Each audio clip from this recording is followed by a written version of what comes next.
Good afternoon, Titans, and welcome to this week's edition of Titan Sports. I'm your host, Nathan McHugh. Beside me is Tyrah Majors, and we're here to give you the latest scores, highlights, and everything else Titan athletics. Last Friday, Titans volleyball looked to bounce back from a loss as they took on Hawaii, who arrived riding the wave of a 6-match winning streak. Tyler Fezzi led the offense with a team-high 7 kills. Madeline Schneider added support with 5 kills of her own, while Katie Francis helped on defense with 8 digs in the match. It wasn't enough, however, as the Warriors extended their winning streak to 7 matches, beating the Titans in straight sets, 25-8, 25-9, and 25-16. The Titans hope to get a much-needed win against CSU Bakersfield this Thursday before heading to UC Riverside to take on the Highlanders Saturday, October 7th. The men's soccer team got physical over the weekend as they secured the win on the road over Cal Poly 1-0. A total of 27 fouls were produced in the game, and the lone goal was scored via penalty kick by Diego Sanchez in the 25th minute. The rest of the game was highlighted by the Titans' solid defense, with just playing the final 54 minutes of the match with a man short on the field. The men's soccer team now finds themselves on top of the Big West Southern Division with a 1-1-0 record in conference play. The Titans return home and get set for a 3-game homestand starting Thursday night against UC Davis. And finally, women's soccer head coach Damian Brown hit the century mark on Sunday. Brown earned his 100th career win as the Titans notched a 3-0 victory in their Big West opener over CSUN. Tala Haddad struck first in the 20th minute with the eventual winning goal. The Titans got back-to-back goals in the second half.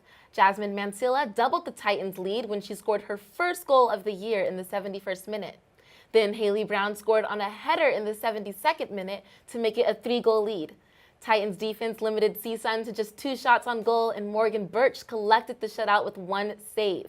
The Titans improved to 8-2-2 on the season as they head to UC Riverside Thursday, October 5th.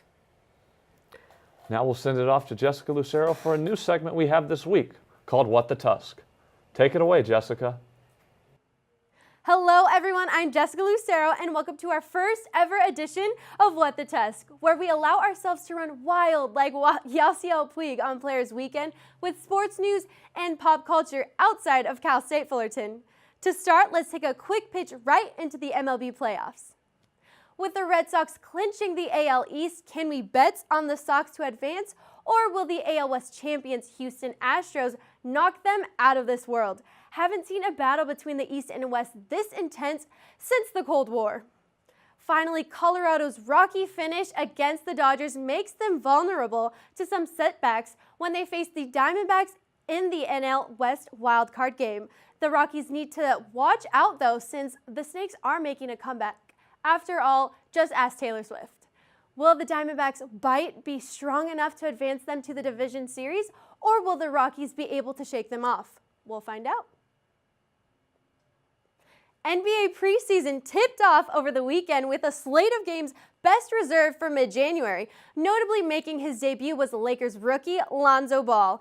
While Ball's big baller brand and his polarizing father, LeVar Ball, have grabbed most of the headlines, the NCAA might make a deep dive on Lonzo's younger brothers, LaMelo and LiAngelo Ball, as their ties to the brand might raise flags regarding their collegiate eligibility.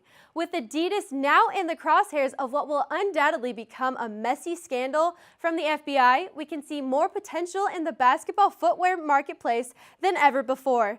Regardless of what the NCAA will incorrectly decide to do, we have to acknowledge LeVar's ability to be America's least favorite dad and pepper himself all over the television screens and Twitter timelines across the globe. Impressive for a guy who was a nobody in 2016 and now boasts a Wikipedia page with a media appearances segment 8 times the length of his professional career paragraph.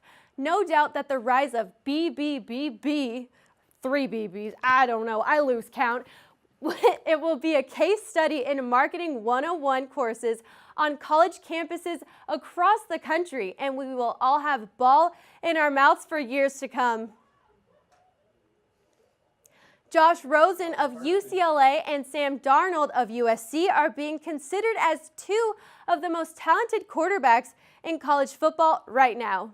However, both quarterbacks have faced setbacks in what were supposed to be stellar seasons. Rosen came off 2 losses in a row to Memphis and Stanford, while Darnold greatly struggled in an upset loss to Washington State last weekend. While the two don't seem to be living up to their high expectations, football analysts speculate that this is all just a long con to avoid being drafted by none other than the Cleveland Browns. I know as sports fans, we find it hard to believe that other people don't like sports. Seems crazy, right? Well, there's plenty that don't, and that was all proved last week when 3 contestants on a recent episode of Jeopardy were faced with the sports-related category NFL teams by Hall of Famer. Even though Jeopardy contestants are known for their intelligence, sports categories are always a curveball on the show. Take a look. NFL teams 2. Defensive tackle Mean Joe Green. Played for the Pittsburgh Steelers. Yvonne. NFL team 6. Running back Marcus Allen. Anupama. What is Colorado Rockies? No, sorry. Dennis or Yvonne? Who are the Los Angeles Raiders? Ooh, so close, except not at all. And what are you doing, Anupama? Is that even how you say your name? I don't know. You're already in negative money. Alex Trebek does not give out gold stars for effort. While I respect the strategy, stick to your strengths. But seriously, I do have to say, thank you to Jeopardy for proving that book smarts is not always superior, and the amount of sports knowledge I have in my head is not a total waste of space. In pop culture news, or should I say Kardashian-Jenner news, Kylie Jenner is reportedly pregnant. No surprise there. According to TMZ and US Weekly, she's pregnant with none other than Travis Scott's baby. Will the baby look like Kylie before or after her surgery? That's my question. When the story broke, Kylie's ex-boyfriend, Tyga, retweeted the article with the caption, "Hell nah, that's my baby," with a few devil emojis in there. It has been reported that she has allegedly already spent $70,000 on baby clothes so far. But that's not all. Khloe Kardashian is apparently pregnant as well, with Cleveland Cavaliers' Tristan Thompson being the father. Seeing the effect that the family has had on previous athletes, the Cavs GM is most likely looking to trade Thompson immediately, fearing the Kardashian curse will ruin their season. That is before the Warriors get the opportunity to. Well, that's all we have for this week. Stay tuned to future episodes of Titan Sports for more of our What the Tusk segment. Coming up, we have Ivan Duran with the Titan Timeline. What's up, fellow Titans? Ivan Duran here for this week's Titan Timeline. It is now October, so while many are preparing for Halloween, your Titans are right in the thick of conference play. Starting with women's volleyball, they head over to UC Riverside on Saturday, October 7th at 7 p.m. before returning home for a 3-game stretch. Home sweet home. They will face UC Irvine on Friday the 13th at 7 p.m. They get UC Davis on Saturday, October 14th at 7 p.m. And finally, they get the rivals, Long Beach State, on Tuesday, October 17th. Heading to the pitch, the women's soccer team will play at UC Riverside on Thursday, October 5th at 5 p.m.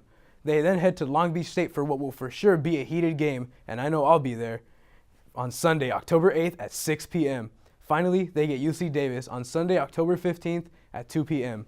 Staying with the soccer side, the men will get a homestand as well. They will play UC Davis on Thursday, October 5th at 7 p.m. Then they get Sacramento State on Saturday, October 7th at 7 p.m.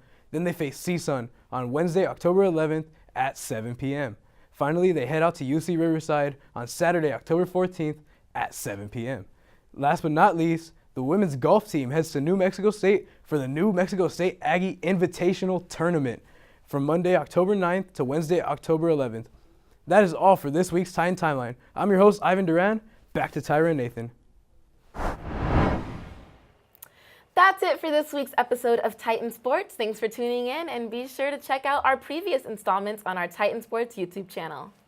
And don't forget to follow us on Twitter and Instagram at CSUF Titan Sports, or like us on Facebook to stay up to date with all things Titan athletics. On behalf of the Titan Sports team, I'm Nathan. And I'm Tyrah Majors. And thanks for watching. Remember to keep those tusks up, Titans, and we'll see you next time.